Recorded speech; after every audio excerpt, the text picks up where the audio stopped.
ظاہر سی بات ہے کہ وقت کو ہم مینج کیا کریں گے؟ وقت کو تو روک نہیں سکتے، سورج کی شعاؤں کو ہم روک نہیں سکتے، سورج کی رفتار کو ہم پکڑ نہیں سکتے، تو وقت تو روکنا ہمارے بس کا روگ نہیں ہے، ہم وقت کو مینج نہیں کر سکتے۔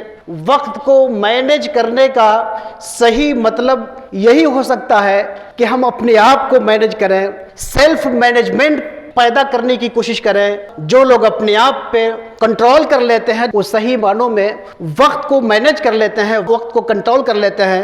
تو وقت کو مینج کرنے کا صحیح طریقہ کار یہی ہے کہ ہم اپنے نفس پہ کنٹرول کریں، نفس کو مینج کریں۔ جب نفس کو مینج کریں گے تو سارا کام ہمارا اس کے صحیح وقت پہ ہوگا، ہمارا سونا صحیح وقت پہ ہوگا، جاگنا صحیح وقت پہ ہوگا، پڑھنا صحیح وقت پہ ہوگا، محنت صحیح وقت پہ ہوگی، اور عبادت و ریاضت بھی صحیح وقت پہ ہوگی۔